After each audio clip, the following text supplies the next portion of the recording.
George Bush spent too much money. All right, 8 failed years, if I remember Yeah, see, right.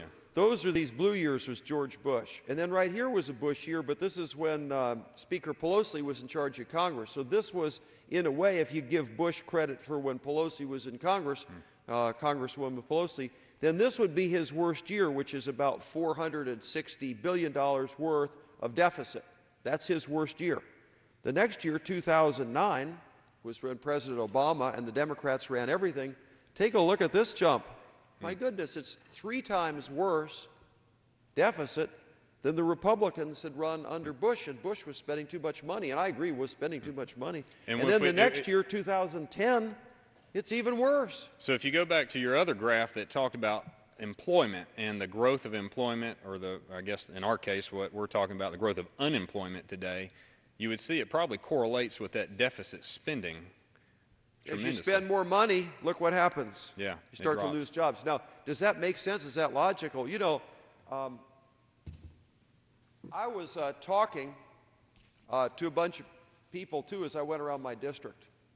And, people make economics way too complicated. I said, look, it's not that complicated. It's like a lemonade stand. Just picture you run a lemonade stand. It doesn't have to be complicated.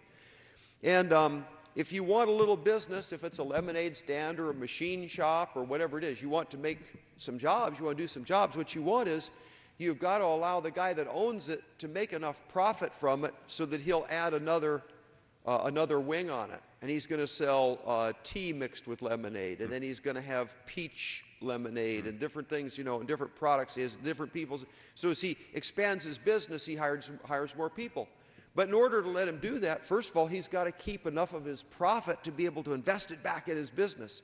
It's just basic lemonade. It isn't complicated. Don't make economics so hard. Right, right. And so I'm sure you're talking to your constituents. My constituents are nodding their head up and down. Yeah, I understand that. Not that complicated. So if you want to know what's going to kill jobs, the first thing is excessive taxation. It's just a killer to jobs. Where does the government get all its money? Taxation. Did you talk about that back in Georgia? We did, and and I know we're moving to solutions here, and it's easy to look back and sort of I guess bash the policies of the last several months.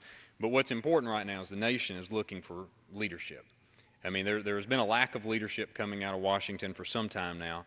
The nation's looking for leadership. They're looking for a vision. They're looking for a plan. And what we've discovered is it's about certainty in the marketplace. When the marketplace has a little bit of certainty about what's going to happen in the future, that creates confidence. There's no confidence in the business marketplace. So your first point up there is excessive taxation.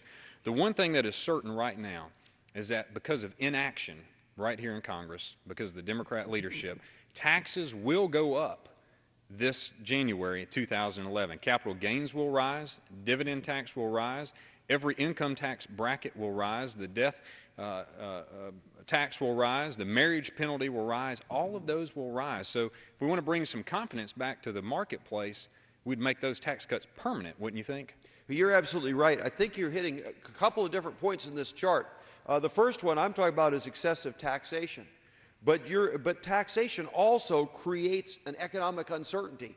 And if you've got that lemonade stand and you don't know what's going on, you think maybe a tornado's coming, or maybe there's a tornado coming from Washington, or whatever it is, what you're going to do is you're going to hunker down. In Missouri, we use the word hunker down. I don't know if there was a verb to hunker or not. But well, that's a favorite Georgia Bulldog statement. Oh, as is well. it? Okay. That's right. Yeah. But anyway, you're talking about economic uncertainty. If you don't know what's going on as a businessman, what you're going to do is you're going to be very cautious, very conservative, and you're not going to hire a bunch of extra people.